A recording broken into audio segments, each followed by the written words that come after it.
viewers, welcome to ETCFO Roundtable Discussion, which is being done in association with Clear and titled From Strategy to Reality, the Way Forward in Financial Landscape for FMCG Industry. Well, the FMCG industry is hoping to recover the grounds both in volumes and margins after the pandemic. CFOs in this sector have a tough task to ensure cash flow, rich suppliers, compliant supply chain and technology extension to the partners in the marketplace. This roundtable discussion tries to understand how the finance leaders in this FMCG space are trying to turn their growth strategies to reality. For this session, we are joined by Mr. Abhijit Kamasamudram, CFO Magain Foods. Hi, Abhijit. Hi, Manu, and hi, the rest of the panelists. Next, we are joined by Mr. Tejas Mehta, CFO Mondelez. Hi, Mr. Tejas. Hi, everyone. Good afternoon and happy to be here. Look forward to a good discussion. Next, we have Mr. Rajesh Daga, CFO Kellogg. Hi, Rajesh. Hi, everyone. Hi, Manu. Great to be part of this panel. We have Umesh Sharma, CFO Jubilant Industries. Hi, Umesh. Everyone, looking forward to a very good, insightful discussion on this panel. And we have Mr. Sumit Kavaria, who is Head Enterprise Finance and Business Clear. Hi, Sumit. Hi, everyone. Look forward for a great, healthy discussion and a lot of insight from industry. And last but not the least, we also have Ms. Niranjini C, who is CFO at the Haksha company. So without much ado, let me quickly start this beautiful conversation with Abhijit. First of all, you, in respect of how do you think the FMCG industry is shaping up for the next 12 to 18 months, and how the CFOs are preparing their growth strategies and turning their strategies into reality? How the FMCG industry is shaping in the next 12 to 18 months, the biggest relief that the industry is likely to see, part of relief is softening of inflation in some patterns, which means the gross margins can get protected. It is not that they are completely out of the web of inflation. That will enable them to restructure their growth strategies in the upcoming periods. When a strategy laid down, a vision document laid down for 5 years with the war, and the upcoming war had a great impact on the inflation that killed lots of margins of various enterprises, and the COVID recovery. Now with COVID recovery patterns getting back to normal, I think FMCG growth strategies will certainly turn into reality, because a lot of things that they would continue to do is put the money back into CapEx, invest in technology so that they can leverage that ability to grow faster and better. I'll quickly jump to Mr. Tejas, to have his comments, initial comments on where the FMCG industry he thinks is headed for the CFO next 12 to 18 months. Yeah. Oh, thanks. Thanks for the question, Manu. And I think to what my colleague said, I think maybe if I kind of look top down first, right? If you look at the macros, I mean, we are blessed to be in a country that the GDP is growing, very nicely. So I think macros are good. I think the growth oriented budget, I think, continues to provide, I think, the momentum that we all want. So I think that's kind of the macro perspective. And I think to what my colleague also said, I think the growth strategies should definitely turn to reality. I think, you've seen the categories resilient. And again, if I kind of even go narrow down specific to the industry we are operating in, and if people who are interested have seen the kind of state of the snacking report, a lot of people in the world continue to snack. And just as a simple anecdote, 71% of the consumers in the world snack twice a day. And that's an improvement over what we have seen. So I think I'm optimistic. And I think as my colleague said, the growth plans should remain strong and I think continue to be bullish. I would say, how we are preparing for the growth strategies. I think it's a combination of a good value volume equation, getting the margins back, and I think continue to invest in our brands and people. And I think that will continue to drive both our top line and our bottom line. Rajesh, do you concur the same bullishness and the confidence expressed by the two CFOs so far? So, yeah, broadly agree, but let me put a little perspective to it, okay? If you just roll back for 12 to 18 months, what this industry has gone through, there are three big things which has gone through. One is hyperinflation. Never in decades we have seen that kind of inflation. leading to, kind of significant price increase, and then company driving to drive consumption out of the affordability tax, isn't it? Second, pandemic hit us, we learned a lot, but one thing which emerged is consumer moving their propensity towards more health and wellness. So everybody is now aware of, consumer trends are going. And then third, if you look at the marketplace, that is also changing. Now the ease of purchase has become a very, kind of thing, whether it is QSR, e-com, everybody likes it. So marketplace is changing. With these three into the context, if you want me to talk about what happens in next 12 to 24 months, I think so there are few things. I think so what, my co-panelists talked about on demand makes a lot of sense. Specifically, if we look into India kind of an environment where macros are pretty good. However, in my mind, this demand will be a little different. Your urban demand versus rural demand will be very different. Rural will be still, with the government sending your core SKUs may go in, but for urban, I think so innovation will become a big theme in next 12 to 24 months. Different types of products will become a theme. And hence, I think so that will have its own implication when we carve out our financials, how do we invest in innovations and all of those. Second, I think so with food industry booming, it is an industry which actually one of the better industries in pandemic. I think so there will be heavy competition coming in. If you look at it in India, Tata's, Reliance, everybody wants to come in. There are a lot of PE funds and venture capitalists ready to give money to those kind of industry who wants innovative products. So I think so that space will become little crowded. At the same time, there will be lots of opportunities also. Third, I don't think so inflation is still behind us. We still have 6 to 9 months at least of inflation. Russia war is still not out. The verdict is not out, and the macros are still changing significantly. And with global economy playing a large role, whether you are in India or whether you are in any other place, the inflation can take any kind of a turn. But we have to wait and watch, I would say, for inflation.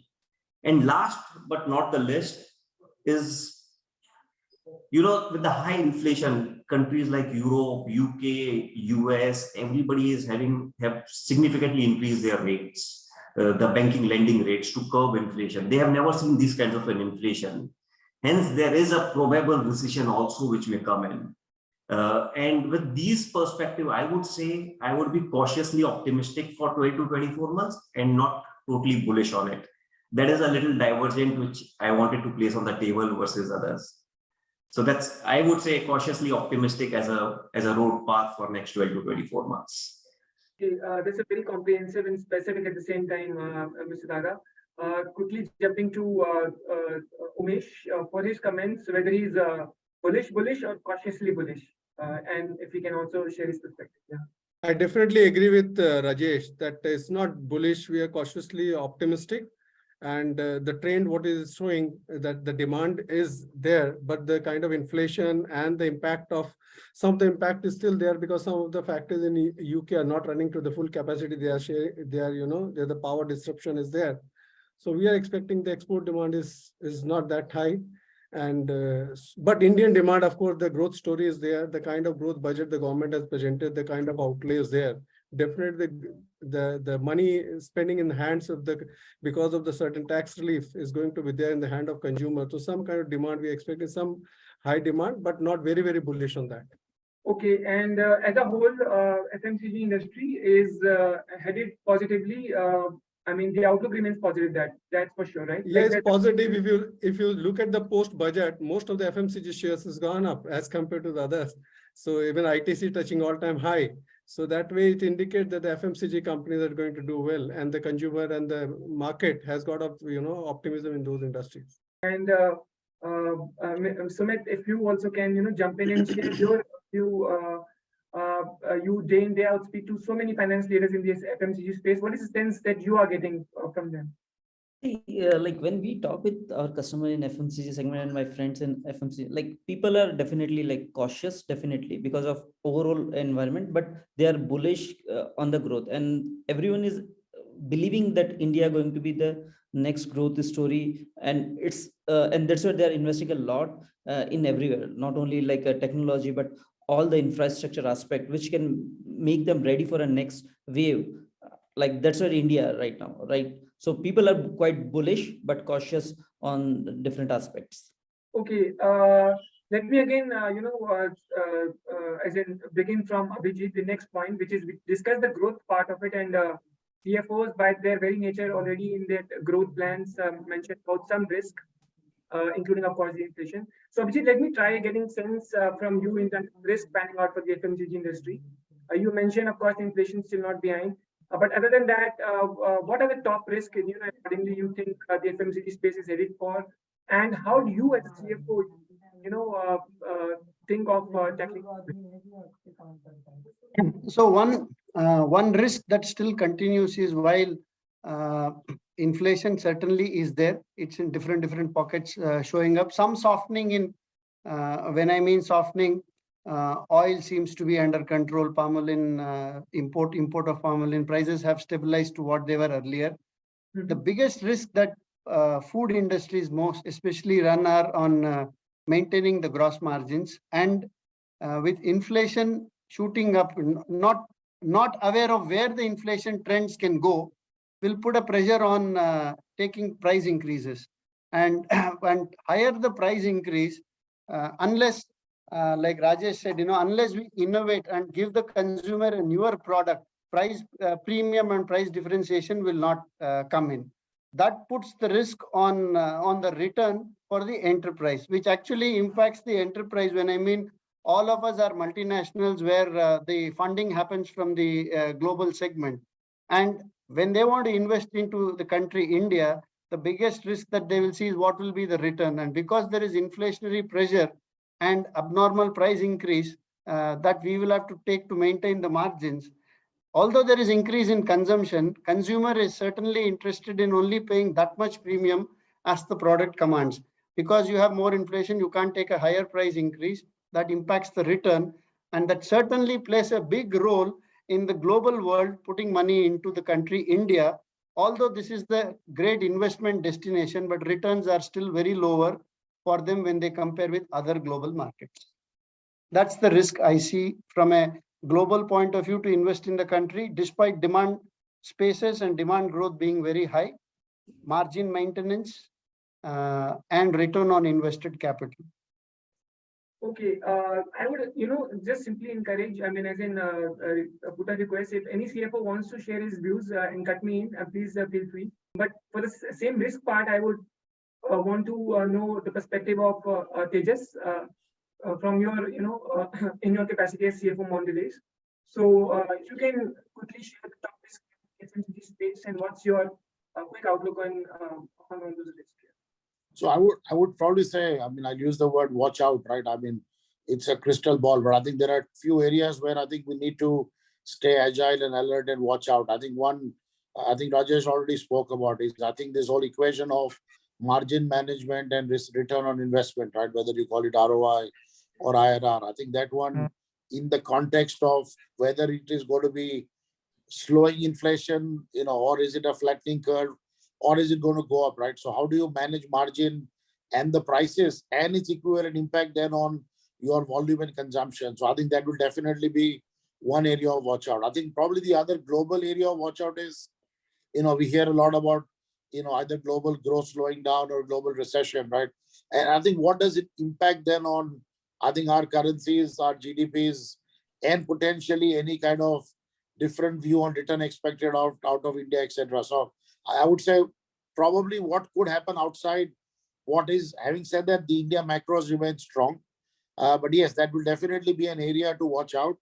And I think the other is the whole piece around margin management and the volume value equation. I think we spoke about in the past on competition, innovation, and core, etc. But to me, these two are the key watch outs to stay alert on. Okay.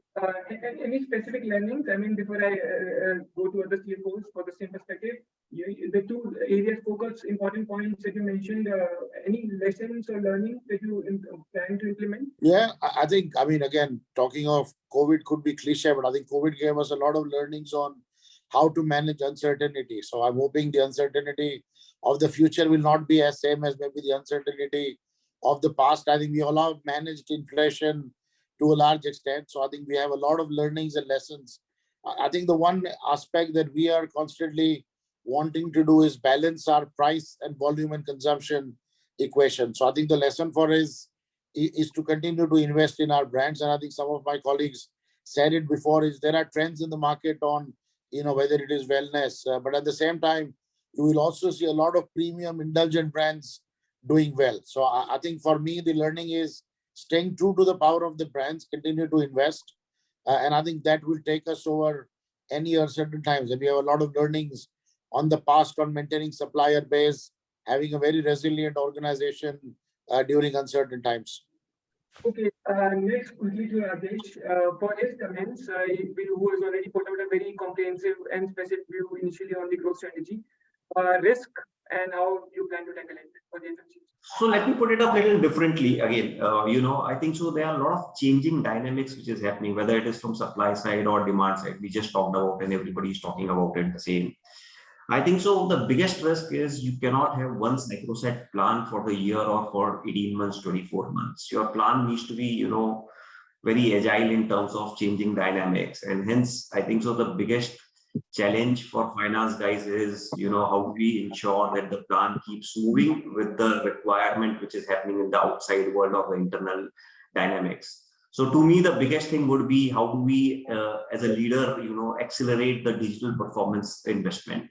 So that is a big thing which we need to carry it in terms of digitizing the whole thing, which will help us to synchronize internal and external changes to be made. Second is, I think so, more we need to support the growth strategy, because there is always a quest between profitability and growth and all of those. How do we carve out money to invest behind innovations? How do we carve out money to invest behind the product portfolio, which is more like a futuristic also? So I think so these are the few things which we should be very mindful when we are carving out our plans. Apart from that, I think so the biggest risk, I think so everybody is talking about, is the changes in the global environment. So how do we risk ourselves with whether it is forex or commodity changing significantly? So I think so these are the few risks which we need to be mindful as we progress into coming months and years. Okay. Next, we have first Umesh. I quickly want to know your perspective on the risks surrounding the FMCG space. Yeah. What Rajesh said, a lot of focus, we are putting a lot of focus on digitizations, through digitization, removing some of the redundant processes and thereby, reducing the cost, because the margins are becoming, very challenged. And with the commodity price coming down, still there is now the concept of discount market. So still, the dealer and the distributor expecting a lot of reduction in the price because of the reduction in raw material. And so the company is offering innovative schemes. So there is the one challenge is to maintain the margin. So, but a lot of focus on digitization, dealer management system, which will help us, to serve our customer better, and at the same time will help us in maintaining our volume. So we are giving innovative solutions to our customers through digitization, in-house digitization, where the internal processes are getting revamped. We are identifying the redundant processes, removing those processes, making it very faster for execution internally, as well as through digitization, we are serving our customer also very fast. Like DMS, there are innovative features are being added to the new the DMS systems, which will help our customers to get the good faster, maintain minimum level of inventory, and that kind of comfort that we want to give for ease of doing business to all our customers. So there are a lot of focus on digitization, and which is I believe the new themes, which is the artificial intelligence.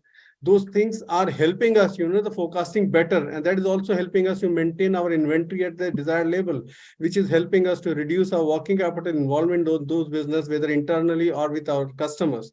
So those initiatives are taken, and it becomes so fast that every 6 months you need to review your processes and you need to update it with if something is new is there. So that will help us, and helping us in fighting the tough competitions. So, Sumit, what is your quick take on the? I think there's been many risks outlined already by the CFOs, and they love growth, but they also equally love risk. I think. So, Sumit, what is your sense of the risk that you have, assessed from the conversations with the finance leaders and clients? Correct. So, like what Rajesh and Umesh told, right? That's the right way to mitigate the risk. So, all the risk in segment where people are like the entire behavior of consumer is completely changing. The way consumer used to buy the product, use the product, what kind of a product they used to like are completely changing. So, the best example, like at least I can take like a lot of D2C brand, the quick commerce is the best example. Like the way behavior is getting changed, right? Like the quick commerce, like where people are need the FMCG things also in 10 minutes to 30 minutes, right? So the reach, supply chain, the distribution thing, that how we bring the transparency, if the people who are not investing in technology to bring the transparency for their distributor or last mile, they will be laggards, right? So the important innovation, it's happening, what at least I can see as a consumer of the different products, is like the how people are changing their like their marketing GTM strategy and innovating that, and the way it's getting distributed are like the next way where people will make a lot difference in this segment. And to curve out all the or I can say to cut down all the risk related to the growth, everything, that's going to be the one major segment where people are investing a lot for direct consumers at least. Okay, before going into another sub-theme of sorts, I will quickly request our viewers to please put in their questions related to this beautiful discussion in the chat box. Our CFOs would be really happy to answer all it and provide their insights on that. So yeah, so next is of course the strategy specifically. If we were to just go down a bit deep here, and let me just quickly. In fact, go the other way around and start from you, perhaps, Sumit. What is that the finance leaders should continue do when it comes to setting their growth strategies and then turning that into absolute realities? If you can have this perspective, and then of course we'll float it on. Sure. So, like if you see like FMCG as a segment, right? It's a largest sector of India, right? And fourth largest sector of India, and let's very soon it's going to become a like fifth largest globally also. So the way the consumer behavior are changing, and same time the lot of proportionate innovation, a lot of investment on the digital side, all FMCG companies are putting up across the function, and agile supply chain is a very important aspect for a success of this segment, right? So what I believe, like FMCG finance leaders must focus on like digital technology, especially like a lot of innovation happen on artificial intelligence, automations, blockchains to transform their interconnected process. The earlier process used to be there and digitalization used to happen on a particular process, but the important aspect now it's became like interconnected process, whether it's order to cash, invoice to pay, financial planning, or entire like vendor processing. All the places like now interconnection of all these processes are quite important, like how we bring all the stakeholder on the single platform, whether it's my distributor, whether my vendor, whether my all the partner, how we bring on a single platform where they get a repeatable, accurate, and all the transparent picture at any time, right? Everyone needs the data information while they are moving on mobile apps, right? So important aspect, like for a become successful or to become as like better partner for any of the system in ecosystem, like for a vendor and partner and handling that volume, it's the transparency in the scalable single platform where they can transact easily and get a transparent view what's happening there, whether inventory is available, not available, what needs to be ordered, how much quantity needs to be ordered, what's my demand, in which segment how much demand is coming. All those intelligence, if they are able to get the predictability, they are able to get, I believe that's the way like things are moving, and they should invest there definitely. Umesh, if I could come to you for your view on the specific growth strategy and the emphasis on technology specifically Sumit has put in. So, what is your understanding of how they approach their growth strategy in these times and specifically turn them into reality? So see, the growth strategy is at the same time maintaining the customer demand and also maintaining our margins. So we are looking at both internally as well as externally. Internally, you have to find out the ways and means to reduce the cost. There is specific target for supply chain to X percentage of the cost that they need to bring in, the reduce the cost so that the margin can be maintained and those can be passed on to the customer. to get the extended volume from them, because the very competition, and unless you offer, now the target is become you get the best product at the lowest price. That is what the customer expect, and it's not possible to pass on all the cost increase. So we are looking internally, too much internally, to reduce all the redundant costs wherever it is possible. Even the smallest of the cost is being reviewed, and that is being worked out, that how much, because this reduction, how much benefit we can pass on in terms of discount, still maintaining our margin or improving the margin. So that is a big strategy to maintain growth momentum as well as to maintain the margin, so that the growth momentum in the company continues. I agree with Sumit. The some of this digitization we talked about earlier also are helping us, but at the same time, microscopic view of all the cost. And supply chain, I feel the procurement, which is the largest element of the cost in a product, if you can save even at 3 to 4% in that, is going to give a good, margin protection to us. So that is what the focus on it. So every tight cost, better service to our customer, ensured in-time delivery to our customer, and OT almost 100%. These are the focus area to reach the growth objective of the organization.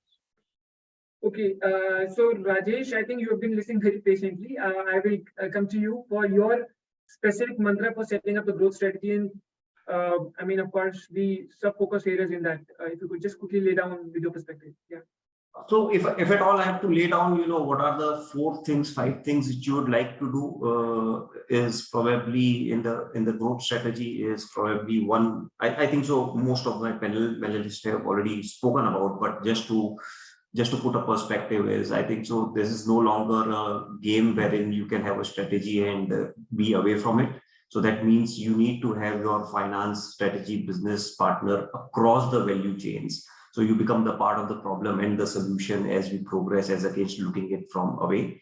I think so that is one big thing which we need to do. Second, for sure, we need to, from the growth strategy perspective, we need to carve out money in terms of innovation, product premiumization, or, marketplace changing, and thereby, what is the channel where you would like to further invest. I know there are always a pressure on the P&L, and then you try to cut few of the corners which are new, as against trying to hamper the continuing business. So how do you balance that piece becomes a very important part of it. I think so these two are big, and for sure, the fuel for growth, that is what Mr. Umesh has been talking about. We need to keep optimizing it. We need to unlock the existing capacity by making more efficient. I think so these are the few things which we have to continue doing it till the time we are out of in a kind of a more stable environment, and thereby, business as usual can take place. I think so these are the few things which I would probably recommend, or which I am doing it in my organization. Just your thoughts on the strategies and how the CFO should go ahead and turn into reality? I think the panelists have covered a lot of it, right? I think to me, it comes back to the product, it comes back to the innovation, right? And I think lot of people spoke about digital as well, right? And I think that is definitely something that is going to partner us and help us grow. So the consumers are buying in a new way, the consumers are shopping in a new way, right? And we need to also use data in a new way. So the number of dollars all of us would invest in a TV is very digital, versus digital today is very different. So I think the growth strategies will also have to take into account how the consumers are shopping, what the consumers are eating, how they are delivering and getting delivered, right? Somebody talked about the quick service. All of that will have to be taken into account. And when you have so much data, I think ability to navigate all through this data, whether it's data science, AI, machine learning, I think it will be a key differentiator as we head into the future over a medium to a longer term. Abhijit, your thoughts on how the CFO should turn their strategies into realities? So while my thought process is CFO is a greatest facilitator in ensuring that the growth strategy turns into reality. However, there are lots of factors that determine how the growth will turn into reality. The biggest challenge, more specifically for food companies, is climatic change. So planet sustainable practices, how can you build in those? Sustainability is a big conversation these days. Just to give you a sense of organizations which are dependent on input, critical input being agriculture. And if agriculture, what I see is where can a CFO play a big role? A digital agronomy, where that gives us crop intelligence. Do you know what is the impact of climate on the crop? Because there is a financial impact on the input costs that come in, and that certainly impacts the margin, and that certainly impacts the growth strategy, because a committed return over a period will not be possible because the inputs are not in your control.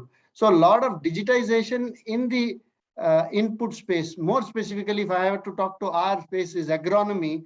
How do you build crop intelligence? How do you build scheduling of the product? What can be your risk areas where you know the climatic changes much earlier so that you can know the financial impact? All these are the areas that the finance people can play a great role in being more agile with respect to risk management. Also, another space I would believe the now the asks are very, very dynamic, very quick.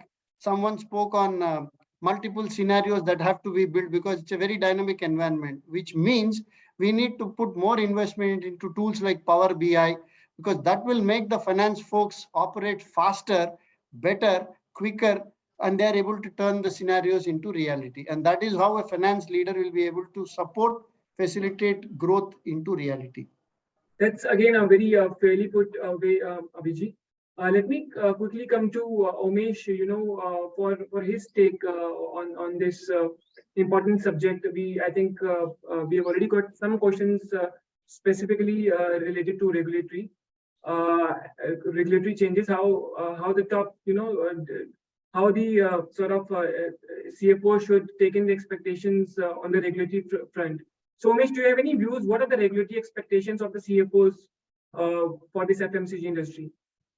See, it's not about the FMCG, but all industry. There are a lot of regulatory aspects are there, and the compliance more and more complicated. The sustainability has also become an issue of the day, and the organization need to be sustainable.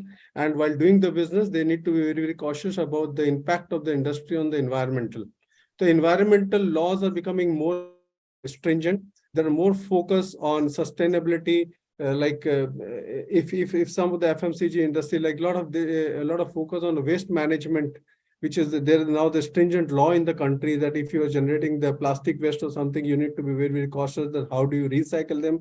There are the agencies available in the country. They provide some kind of solutions to handle these issues. So for FMCG industry, there are certain specific regulations because a lot of waste gets generated in that, and how to handle those things which are the environmental concern of the day. Beside this, there are regulatory changes for the companies under the various laws, but there are certain specific things like what we do a lot about, the recycling of the water, where there's a law in the state where if you consume the 3 times of what you consume, that you have to recharge those water. So you have to, handle those things. You have to adopt certain ponds, and you have to meet the guidelines of the state. Similarly, there are the guidelines for the state when if you are generating waste in terms of plastics and all, then you have to ensure that certain X percentage of generation that you have to recycle it, and you have to ensure that it has been recycled. So those are the regulations which are very, very stringent to this kind of industry. And as a CFO, being one of, I'll say, although there's a compliance officer, but CFO handle a lot of responsibility in ensuring all such compliances across all the, whether it is in the factory or when he's dealing with the customer or the supplier. So there's a lot of big role to play for the CFO to ensure all compliances. We use a comprehensive digital, tools like control managers, which help us, ensuring all the compliances across it, so that we can do our, business without any interruption from the regulatory sides. Okay, that's very fairly put, Umesh. And just extending this conversation beyond, you mentioned, of course, how it's important, and across the entire ecosystem to be compliant, including the partners and the suppliers. So I would quickly, want to ask the CFOs, and maybe Tejas, you can tell us from your end the importance of the partners like suppliers. And how can the CFOs, put more focus on such partners and suppliers for driving their growth plans? Oh, good question, Manu. And I think, for a company like ours and many other FMCG players, I think the partners and the suppliers play a crucial role. And we saw that actually in the period of all the uncertainty that we had and the volatility over the last 2-3 years. So I think supplier relationships, partner relationships are crucial to the growth. And a couple of things, organizations like us would do is definitely focus on resilience and reliance. And I think sustainability is the key word for us. So it has to be a win-win, sustainable, long-term relationship, both on the partner and the supplier side, right? I think it will not work.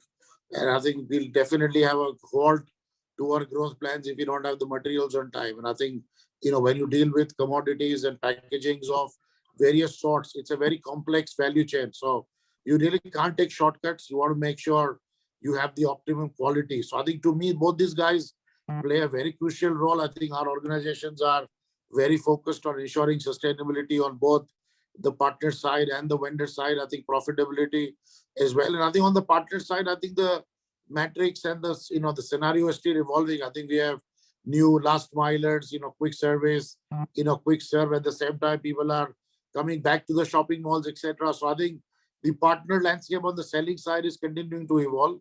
But again, I think we need to continue to remain agile. But I think the last 2-3 years have really taught us how to deal with uncertainty. And I think going forward, both the partners and our suppliers will continue to play a very key role in our growth, and we strongly partner with them. Okay, Rajesh, your ears are all to what they just said. I quickly want to know your perspective, specifically if you can just deepen your, fill us with your very insightful knowledge on this subject, important subject.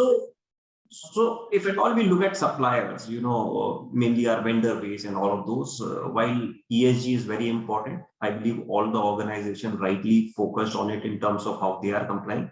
But I think so we need to change the pattern of working in terms of, negotiation can give you a certain benefits, not beyond that. So if at all you start doing a joint business planning with them, that's where the actual value accretion comes into. When I say joint business planning, in the sense, are we involving them in the time when we are making a new product innovation? Are they right from the scratch of the journey in terms of helping us to develop a product? Are we involving them in terms of logistics or any other planning to ensure that we have a right service model with them, because that is also required? Are we involving them to reduce our wastage? There can be various areas on which we can have a joint business planning. But for that, one big thing which is required is a trust between the supplier and the companies like us. And trust can be done only once you have a fair value of, open costing kind of a worksheet to be worked on, so that both creates a value. It cannot be, if you are a partner, then you cannot have that value comes to one part of the organization and doesn't go to the other organization. So I think so that is a big change we are doing to a certain extent. We call it as value mapping or value stream mapping, wherein we call our vendors, we work with them in terms of how do we create that value. But that is just, I think so, a start stage. All the organization will progressively move into that era. And second big thing is we need to make our partners aware of various government schemes. If you look at Indian government, Indian scenario, there are lots of lucrative schemes which are there. Maybe these partners are not fully well versed. How can we jointly work with them so that the awareness index goes up, which is helpful for them, and in the sense it comes back to us. So I think so these are the two big things in my mind. What we work with suppliers can make a little difference futuristically. Okay, Abhijit, your quick take on the importance that the CFOs can give more, by various ways for their vendors, suppliers, partners. Absolutely. So the supplier and partner, both of them are very integrated.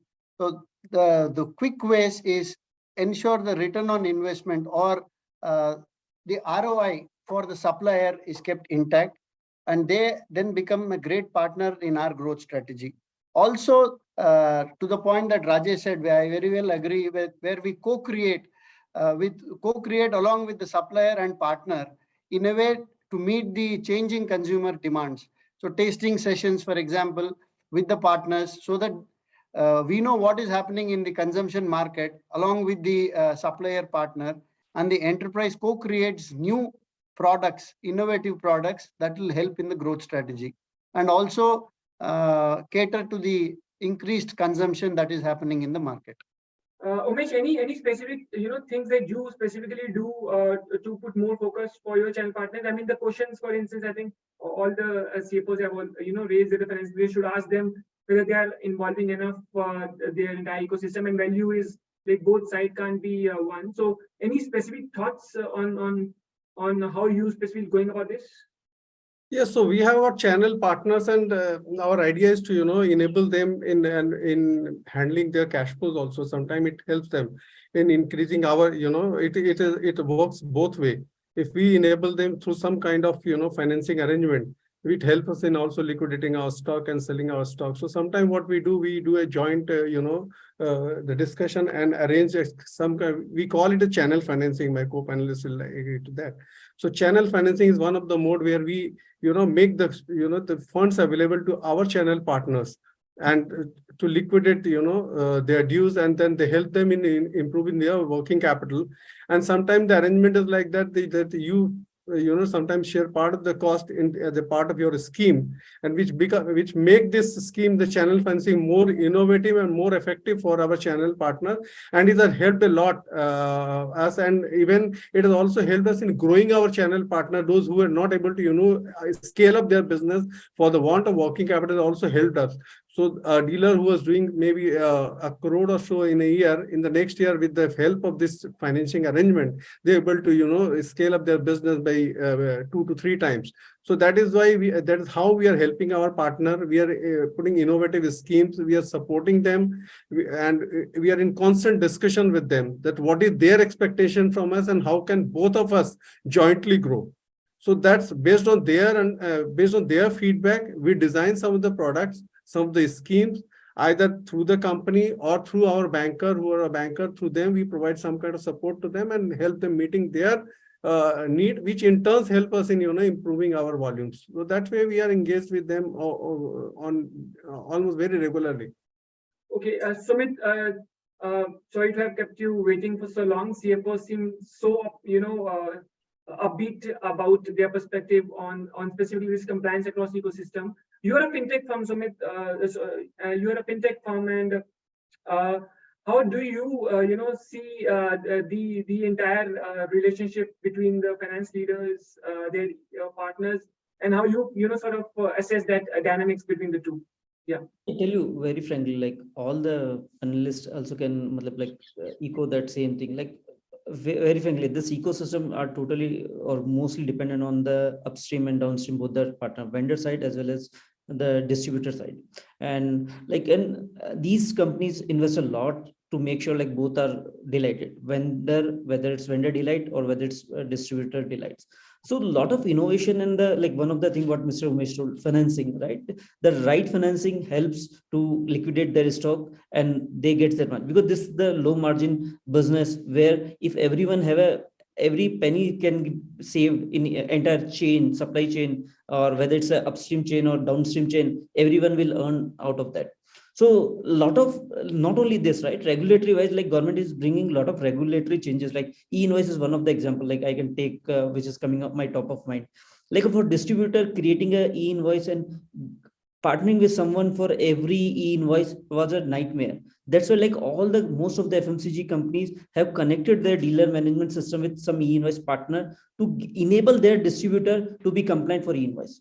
This is the best way how your strength become a strength of your distributors, and overall both wins together.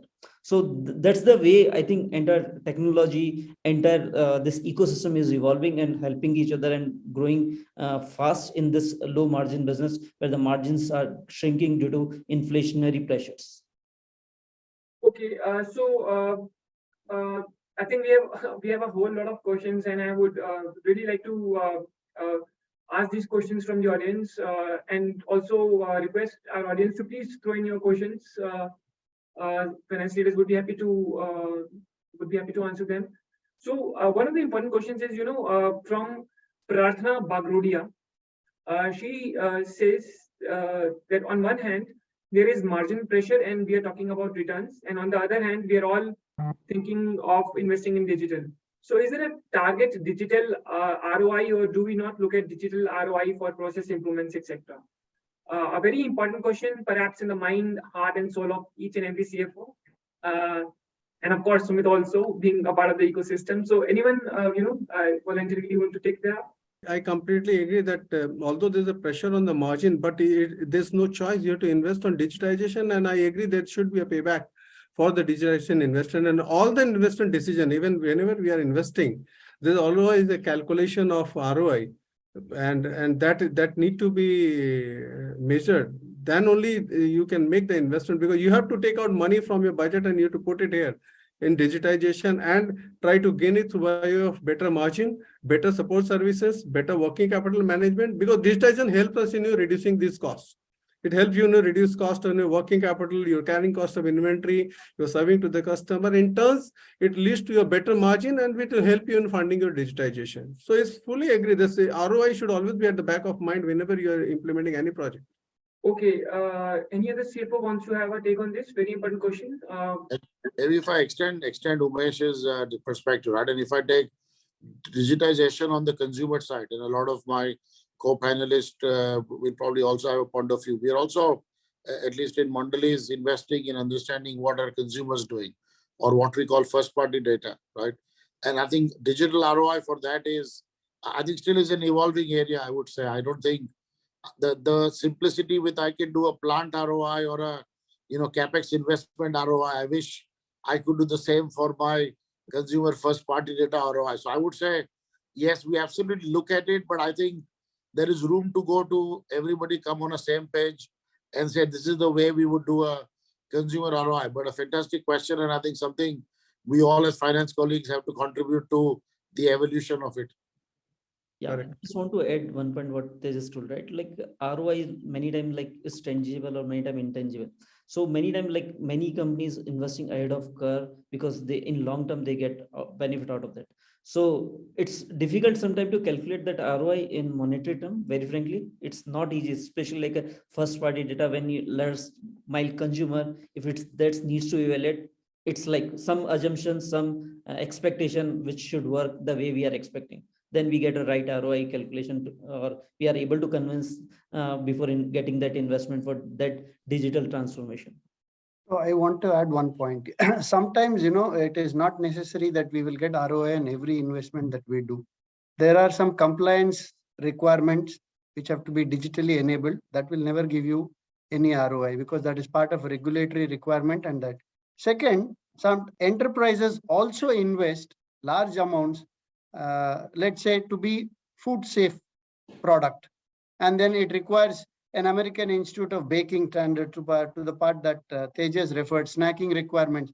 As the consumer pattern snacking requirements change, how can your product be more food safe, which will ask you to put investments that can't go on the label in our country, which means there has been a good capital investment into the product that makes your product more food safe, but you can't encash it digitally or wherever because it was not necessary on to be put onto the label of the product of yours. So there an ROI will not come in. However, ROI is very, very essential in every financial decision they take, but that depends on what kind of a transaction you're doing. 1 second, I will then complete to the point that Tejas said, first report, we call it demand spaces.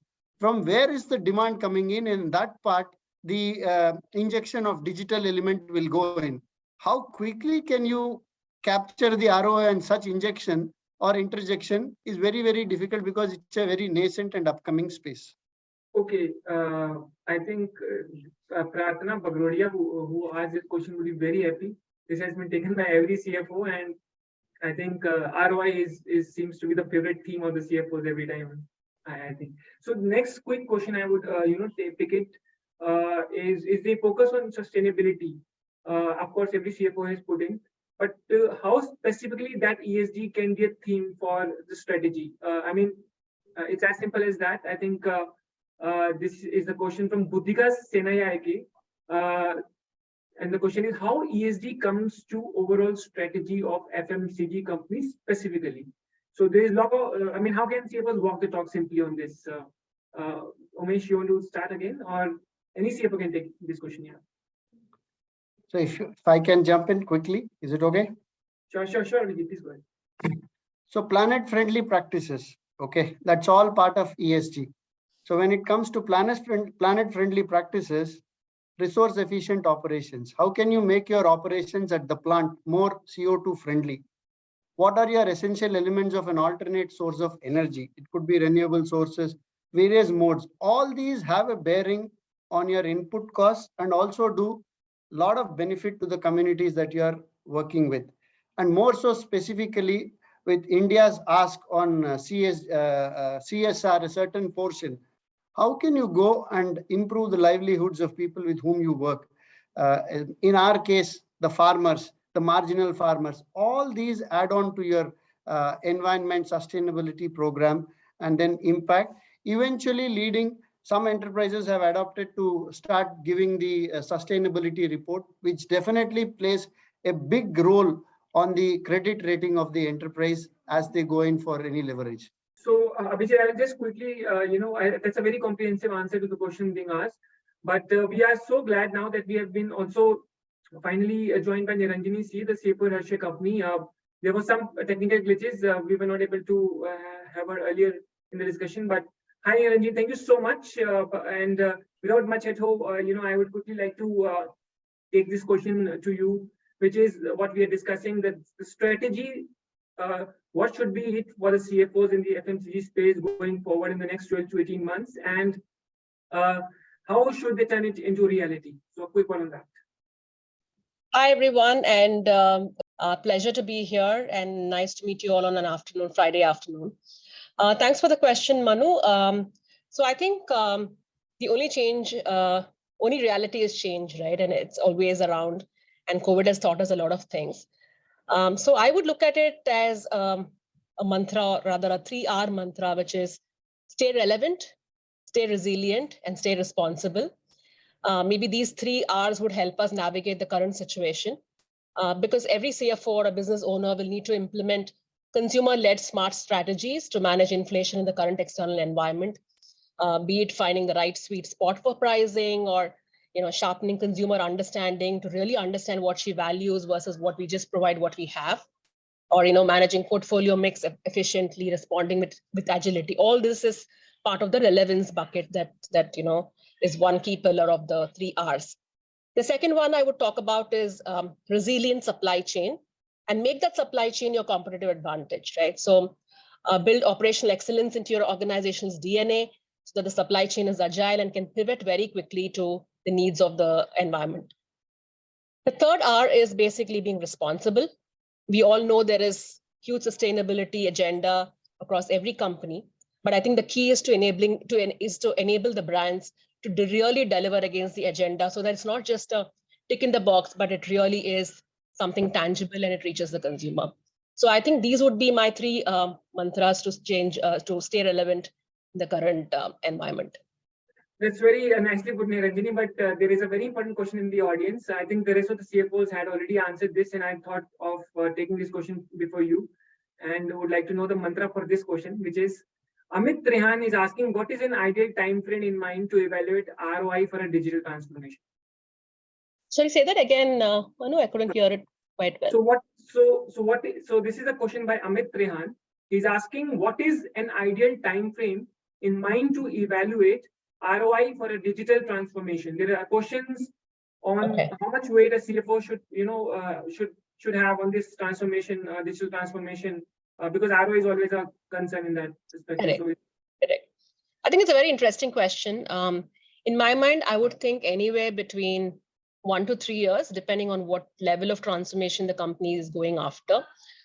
Because sometimes it's very easy to just do 1 year ROI and then it's not getting utilized or the benefits are not coming, and it kind of falls apart.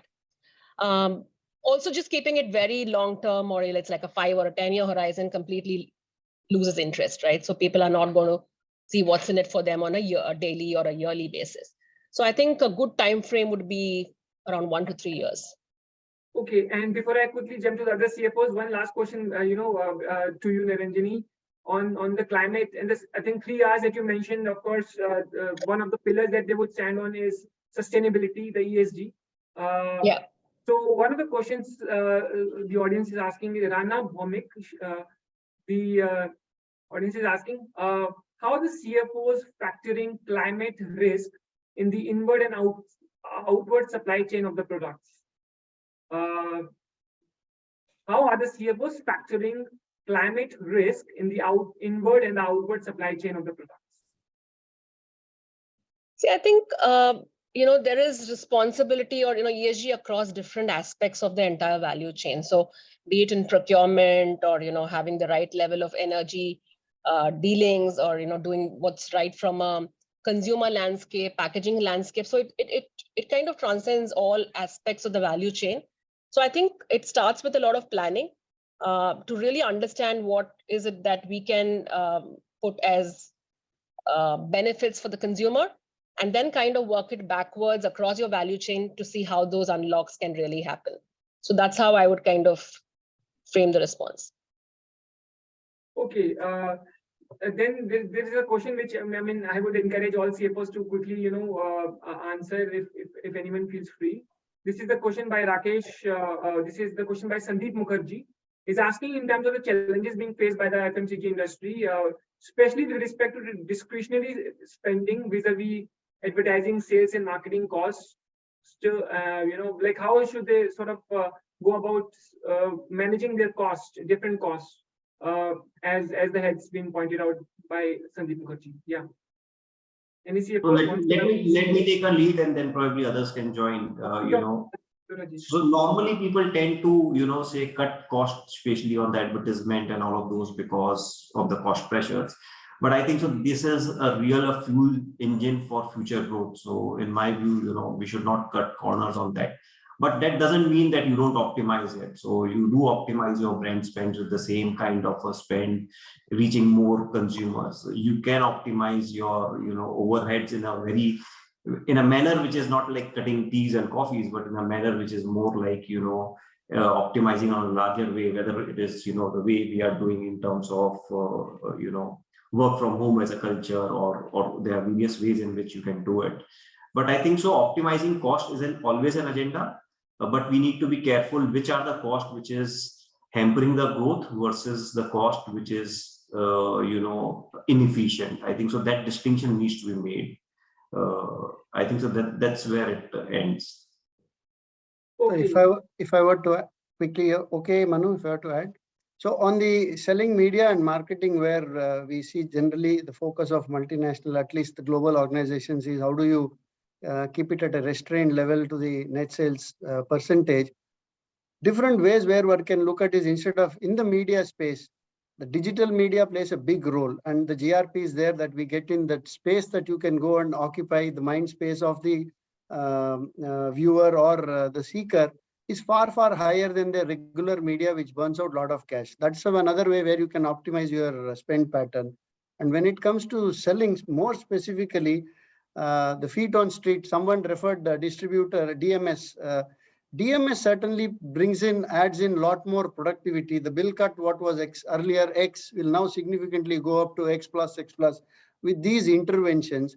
And those are the places, one or two spaces, marketing more so, specifically in variable marketing spaces, lots of retention strategies that one can do, which will certainly add up to productivity. And the percentage ratio to whatever sales value that we are generating can be kept intact.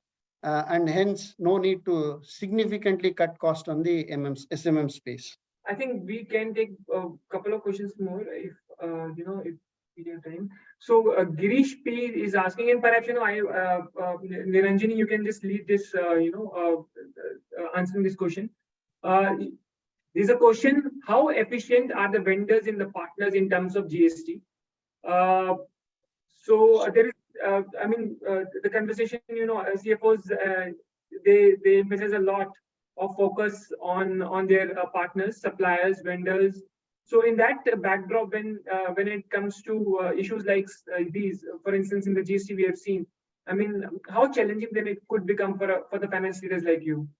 Overall, broadly, people have embraced GST pretty well, I would say, right? So across the value chain, it's quite integrated. So it just kind of helps the full system to kind of step up and do it. Having said that, there is also equal responsibility placed across, maybe a little bit more on manufacturing companies, but pretty much responsibility across all the players in this supply chain. So that's helpful as well. But there are those instances where the rules are a little too granular, or it's kind of gets a little too difficult to just implement every time. And that's where I think some of the things that can help is to give reasonable time for change management to kick in. And also make sure that we educate the full ecosystem, right? The partner ecosystem, be it your distributors, be it your retailers, be it your suppliers, on this whole piece. I think one thing that we've learned is really to help and partner with the ecosystem versus trying to just push it one way or the other. I think that's really helped fix a lot of these issues. And some of these could be teething issues, some of these are a bit more painful, but that's what has really helped us. Okay. Any other comments by the CFOs? Yeah, just one comment I would like to add what Niranjani was telling. Like, see, these days, like as Niranjani, like everyone understands the GST and they want to be compliant. If as we work with the ecosystem, like if we enable and educate them on timely, they want to be compliant. And ultimately, like the way government are making more and more changes in GST and becoming like more like I can say the changes which are coming are tough to understand, and implementation have a lot of impact on working capital, especially like a government, the way they have changed the ITC claim, like the question what Grisha asked, like ITC claim, lot of money get stuck if vendor not do their compliance properly. They want to do, but they not have a right infra to get it or understand to do that. And if we inform them rather than doing the postmortem, like after incident happen, we inform them after 45 days when making the payment, hey, credit is not reflecting. Instead of that, if they can get at that visibility or transparency when they submit the invoice, hey, this are the mistake, if you correct it, you will also be compliant, I will also get a credit, things gets changed. So most of the company investing in that and bringing the vendors and partners and anchors like main companies on the single platform and bringing the transparency to be compliant. So I think that's where like working together is only the way forward to get a right credit or timely credit. So I think we still have a lot of questions, but because of paucity of time, we may have to wrap it. And before that, let me just quickly seek concluding remarks from our experts, all experts. Rajesh, let me start with you. How would you see the future? If you were to just wrap it, what will be the key takeaways you think for the FMCG CFOs? If at all I have to wrap up, I would say it's one of the best industries to be in right now. And things are bad, things are tough, but I think so. Outside world is still good with us. So as usual, cautiously optimistic, and I will be optimistic with the industry. Tejas, your views? No, as I said at the beginning, I think we remain positive. You can call it cautiously positive or positive, right? I mean, nobody's. I would say, in the dream that everything is perfect. So I think at the same time we are all positive. I think watching what is happening outside, and I think making sure that we remain agile and alert. And if things change, I think we have learned in the past how to become even more agile and resilient. So we'll use the learnings from the past. Learnings from the past. Abhijit, your quick concluding remark. My concluding remark will be resilient, as it rightly said. Be customer focused, absolutely essential, and always focus on cash and margins so that you have the ability to reinvest into whichever trajectory or growth that the enterprise is looking at. Okay, Umesh. Yeah, so I agree with my co-panelists. Let's be optimistic, but at the same time, there's a lot of focus on innovation. I think the new product ratio should keep on increasing when you're increasing the sales. So a lot of focus on innovation, new products, and customer satisfaction. The budget has given at least 12 to 18 months. We have consumer will have money to spend in the market. So FMCG, good for the FMCG market. I think this budget is going to also support the FMCG. Very optimistic about it. Sumit. So my concluding remark will be like this segment or sector is like very good, doing well, and like the success or the strong ecosystem, like investment in ecosystem is very important here, and which continue to happen. Like winning alone is not possible here. So I will we have to keep investing in innovation and digitalization to become a resilient and stronger day by day. So that's the way I would like to conclude. Okay. We could not have much of her in the initial and the middle part, but I would like to give her the last word. Niranjani, your concluding remarks, all please. I think I pretty much agree with all the panelists, whatever they said on resilience and being agile. I think for me, it's all about transformation. It could be a little painful. The metamorphosis could be tough, but I think just be ready to challenge and get challenged. And I think it will be a decade of India, for sure. It's a decade of India for sure. Agility, resilience, beautiful words being echoed by CFOs across and the experts. It's such a pleasure. We still have a lot of questions not answered because of the paucity of time, but we will take it offline. Thank you so much to all the CFOs and Sumit, leaders across. It's a pleasure to hear your insights. I'm sure viewers would have really loved this conversation, beautiful conversation. And I would simply tell my viewers to stay tuned for such beautiful, insightful discussions going ahead. Thank you so much for your time. Stay tuned to etcfo.com. Thank you. Thank you. Thank you, Manu. Thanks, everyone. Thank you, everyone. Thank you. Thank you. Bye-bye. Thanks. Happy Bye. weekend.